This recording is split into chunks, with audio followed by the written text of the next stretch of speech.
Halo teman-teman ATL Indonesia, di mana saja berada, semoga teman-teman selalu sehat dan dilimpahkan banyak rezeki.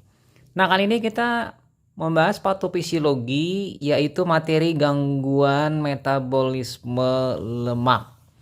Nah, kita tahu ya, lemak tubuh itu biasanya yang paling familiar itu adalah kolesterol, trigliserida, asam lemak, kemudian fosfolipid, ya kan? Dan lemak-lemak ini biasanya di dalam darah itu dalam bentuk lipoprotein.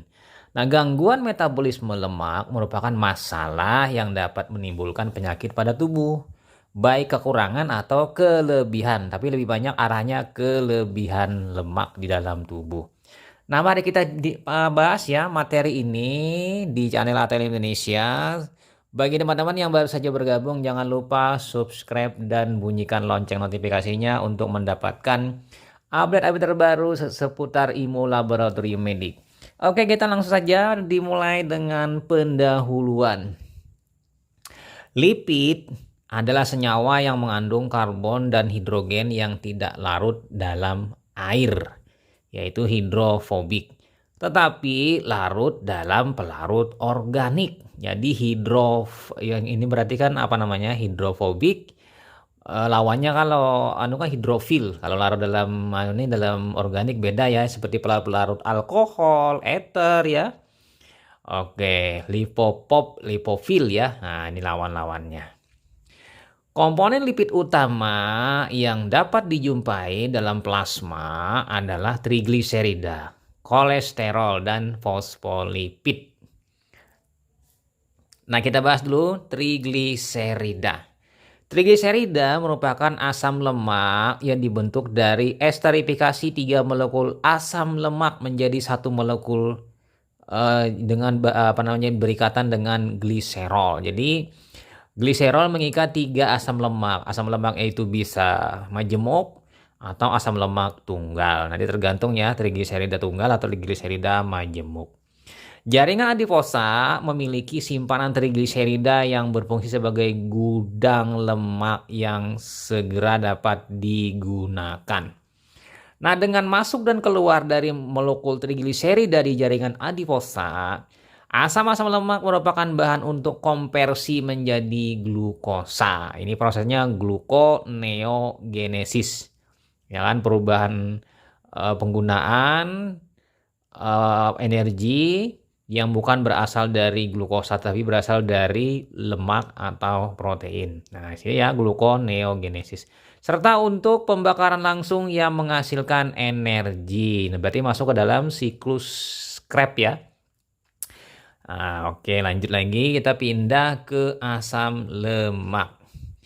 Asam lemak itu dapat berasal dari makanan, tetapi juga berasal dari kelebihan glukosa yang diubah oleh hati, dan jaringan lemak menjadi energi yang dapat disimpan. Jadi nanti prosesnya interkonversi, perubahan dari glukosa menjadi lemak atau asam lemak menjadi glukosa. Ini adalah proses yang di dalam hati. Lebih dari 95% lemak yang berasal dari makanan adalah trigliserida. Proses pencernaan trigliserida dari asam lemak dalam diet exogenous ya, di luar, kalau endogen dari dalam, lalu diantarkan ke aliran darah sebagai kilomikron atau silomikron. Jadi droplet lemak kecil yang diselubungi protein. Jadi di sini proteinnya sedikit, lemaknya yang tinggi. Ini adalah kilomikron. Oke, lanjut, kita pindah ke selanjutnya, yaitu senyawa kolesterol. Kolesterol itu berasal dari makanan dan sintesis endogen di dalam tubuh. Jadi endogen dan eksogen. Sumber kolesterol dalam makanan seperti kuning telur, susu, daging, lemak yaitu gaji, dan sebagainya, terutama dalam keadaan ester. Jadi ester kolesterol. Nanti esternya dipotong menjadi kolesterol bebas, free kolesterol. Nah, seperti ini ya kira-kira rumus kolesterol. Nah, dalam usus ya, ester tersebut kemudian dihidrolisis oleh kolesterol esterase yang berasal dari pankreas dan kolesterol bebas yang terbentuk diserap oleh mukosa usus dengan kilomikron sebagai alat transportnya ke sistem limpatik dan akhirnya ke sirkulasi vena. Nah, kolesterol ini nanti lebih banyak nanti ditransport oleh kilomikron juga ya nanti. Nah, kemudian bisa juga oleh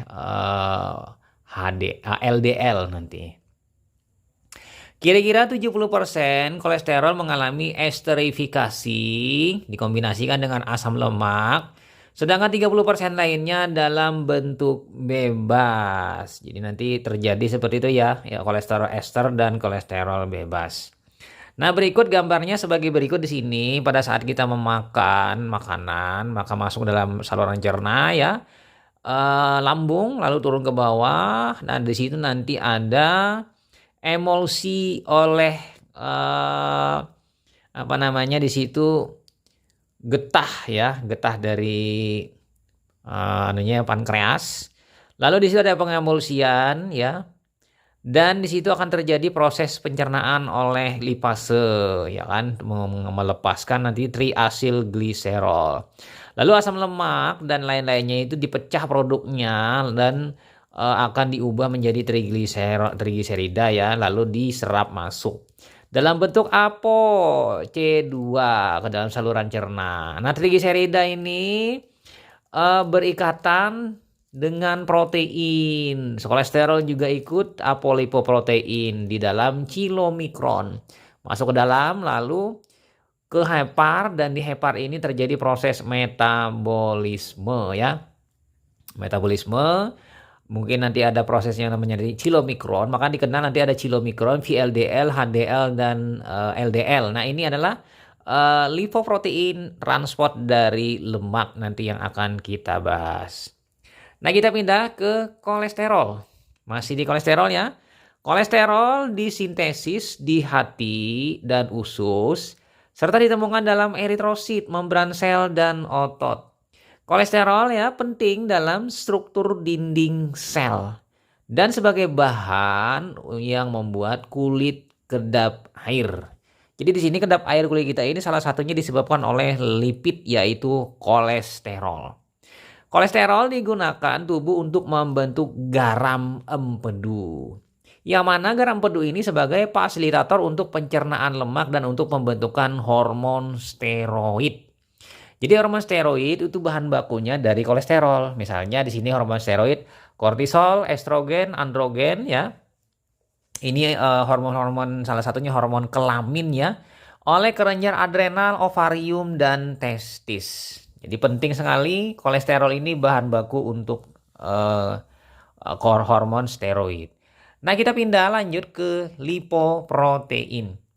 Karena lipid tidak dapat larut dalam air, maka memerlukan suatu pengangkut agar bisa masuk dalam sirkulasi darah. Nah, pengangkut ini adalah protein.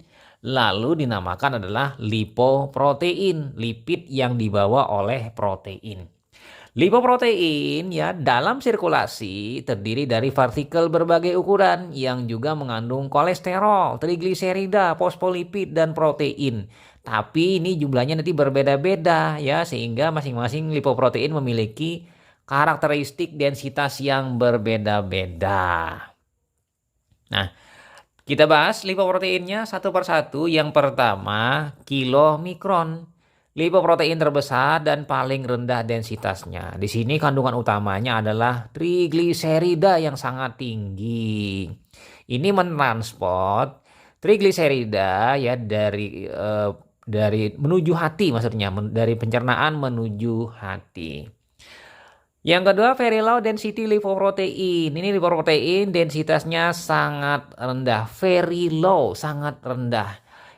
Ini protein yang mengikat trigliserida ya lebih banyak dibandingkan komponen lain ya kan. Dan ini membawa trigliserida dari hepar menuju jaringan. Nah, kemudian ada low density lipoprotein LDL. Ini lipoprotein densitasnya rendah ya kan.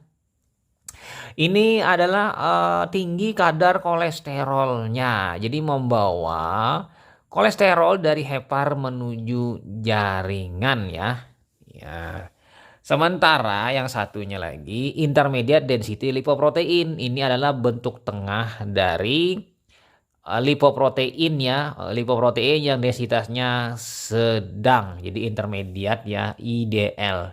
Sementara yang paling berat atau high density lipoprotein adalah lipoprotein yang disebut dengan HDL. Densitasnya tinggi. Nah, ini banyak mengandung protein tapi kolesterolnya juga tinggi. Tapi paling tinggi proteinnya dibandingkan yang lain. Nah, VLDL ya terutama dibentuk oleh sel hati.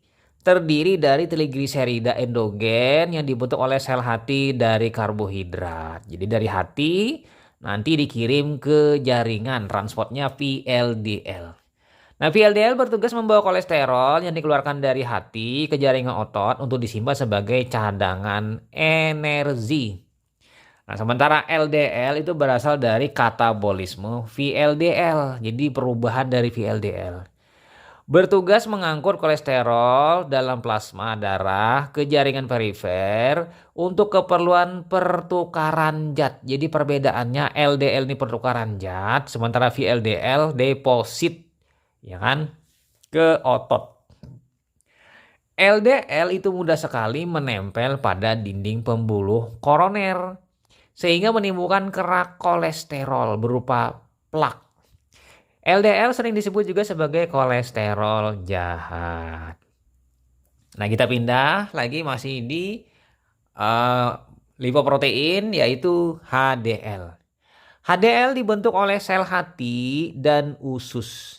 Bertugas menyedot timbunan kolesterol di jaringan tersebut lalu mengangkutnya ke hati dan selanjutnya membuangnya ke dalam empedu. Ini tugas khusus dari HDL. Dia menuju hati lalu ke empedu. Nah, oleh karena itu maka HDL ini disebut dengan kolesterol baik karena dia membersihkan deposit kolesterol ya kan yang ada di jaringan. Nah, bila HDL rendah maka kolesterol akan ditimbun pada dinding pembuluh arteri. Nah, ini berbahaya nanti arahnya ke penyumbatan ya, membentuk benjolan akibat aterosklerosis. Nah, ini prinsip lipoprotein seperti ini ya. Ini ada LDL, ini ada HDL. Nah, di LDL trigliserida 10%, EC-nya 37, PL 22, kemudian NEPA 1%, lalu CL-nya 8%. Lalu kalau di HDL, TG6, EC14, PL24, NEPA 1, CL 3%. Jadi tampak jelas ini terlihat ya perbedaannya. Nah, kita melihat ke bawahnya protein fractionnya 22% di LDL, sementara di HDL 52%. Jelas sekali kadar proteinnya yang membedakan antara HDL dan LDL. Oke, kita pindah ke selanjutnya gangguan metabolisme lemak. Nah, dalam patofisiologi kali ini kita membahas 3 gangguan metabolisme lemak, yaitu pertama kegemukan, yang kedua hiperlipidemia, yang ketiga defisiensi lemak. Kita mulai dulu dengan obesitas atau kegemukan. Banyaknya kalori didapat itu melebihi kalori yang dimetabolisme sehingga terjadi hipometabolisme. Nah, ini bisa saja terjadi pada hipopituitarisme dan hipotiroidisme. Akibatnya kalori yang dibutuhkan itu menurun, berat badan menaik atau meningkat meskipun diberi makan yang tidak berlebihan. Ini karena penggunaan lemak yang menurun sehingga banyak dideposit. Nah, lemak yang ditimbun atau dideposit itu ada beberapa tempat, yaitu pada jaringan subkutis, jaringan peritoneum maksudnya, kemudian omentum, ya kan, lemak perut, perikardium, dan pankreas. Nah, obesitas itu memperberat hipertensi, diabetes, dan penyakit jantung. Jadi berbahaya ya obesitas ini terhadap kesehatan pembuluh darah dan jantung. Nah, penimbunan lemak di jaringan subkutis yang kita bahas. Nah, dikenal ada xanthomatosis Dikatakan berbagai macam xanthomatosis bergantung pada jenis fraksi lipid penyebabnya. Misalnya yang pertama, eruptif xanthomatoma, ya, mata ya, xanthomata. Nah, kelainan ini ya disebabkan oleh peningkatan kadar VLDL dan kilomikron, yaitu trigliserida. Nah, kelainan ini ya teman-teman dapat sembuh bila kedua fraksi tersebut kembali normal. Artinya dengan menurunkan kadar trigliserida. Nah, sementara yang kedua itu adalah tuberous xanthomata. Kelainan ini ya ditemukan di sendi, siku, dan lutut. Ini disebabkan oleh peningkatan kadar IDL yang mengandung kolesterol dan trigliserida. Lalu yang ketiga, santelesma. Kelainan ini berupa penimbunan lipid di bawah kulit, preorbital ya di mata, dan disebabkan oleh peningkatan kadar kolesterol LDL. Oke ya, lanjut kita pindah ke hiperlipidemia. Jadi hiper tinggi lipid lemak, demia dalam darah. Jadi peningkatan lipid yang tinggi dalam darah. Nah, jumlah kolesterol total di dalam darah biasanya meningkat. Mungkin juga trigliserida meningkat. Misalnya kadarnya di atas dari 200 mg per dl. Nah, ini terdapat pada beberapa kasus. Yang pertama, diabetes mellitus yang tidak diobati. Kedua, hipotiroidisme, kemudian nefrosis lumfoid, penyakit hati, sirosis biliaris, dan xanthomatosa. Ya, mungkin saja juga ditemukan pada kondisi sindrom nefrotik ya yang spesial nanti, peningkatan lipid dalam darah. Penimbunan lemak terjadi di dinding pembuluh darah itu disebabkan dengan aterosklerosis. Jadi nanti LDL fraksi yang teroksidasi nanti ya kan itu akan dimakan oleh makrofag, sehingga makrofag itu disebut nanti POM sel POM, lalu masuk ke dalam celah endotel, lalu membentuklah sebuah marginasi dan diikuti dengan pertumbuhan di area tersebut berupa nanti fibrotik dan benjolan. Akibatnya benjolan tadi membesar, maka mengurangi lumen pembuluh. Itu adalah aterosklerosis. Bila lama-kelamaan maka tekanan makin kuat dan terjadilah sumbatan, akibatnya pecahlah pembuluh darah arteri ya di jantung misalnya. Itu aterosklerosis. Nah, ini berikut ini ya kita lihat tabel lipid ya, kadar lipid yang ada di darah yang berbahaya di sini. Kolesterol normalnya di bawah 200, borderline-nya 200 sampai 400, tinggi di atas 240. Artinya di sini idealnya di bawah 200. Kalau borderline ini hati-hati dan sudah dikatakan warning ya.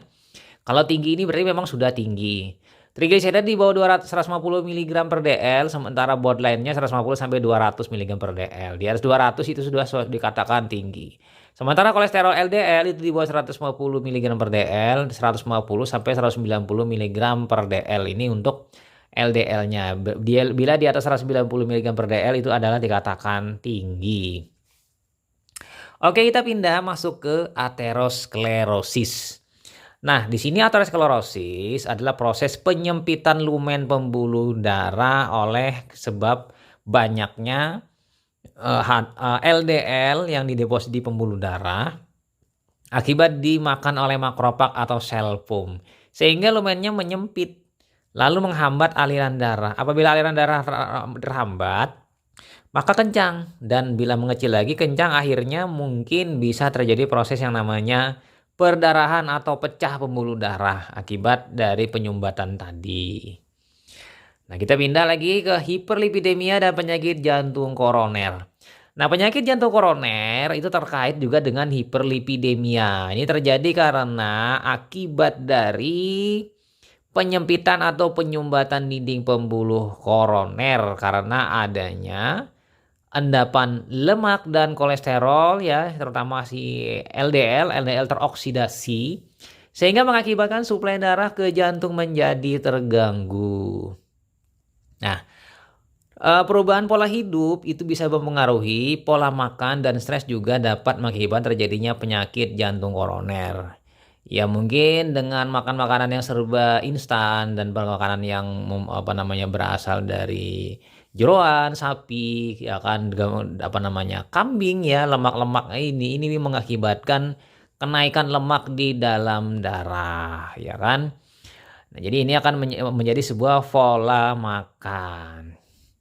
Masuk kita ke di aterosklerosis. Jadi faktor utama penyebab terjadinya aterosklerosis itu terjadi karena jantung koroner itu penumpukan zat lemak secara berlebihan di lapisan dinding pembuluh koroner di endotel di bagian dalamnya ya. Nah, hal ini lama-kelamaan diikuti oleh berbagai proses seperti penimbungan jaringan ikat ya, fibrosis, perkapuran nanti, dan pembekuan darah nanti ditutupi oleh platelet ya yang menutupi bagian atasnya. Ini akan mempersempit dan menyumbat pembuluh darah tersebut.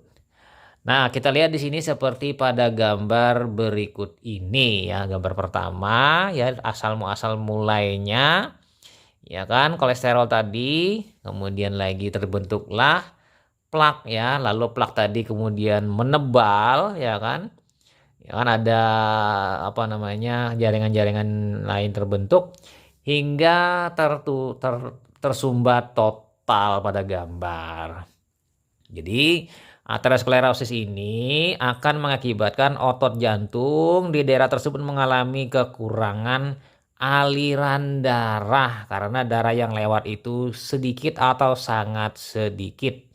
Dan dapat menimbulkan berbagai akibat yang cukup serius, yaitu angina pectoris, nyeri dada ya, bisa angina pectorisnya stabil atau tak stabil, sampai infak jantung, infak miokard atau IMA, kematian dari otot jantung.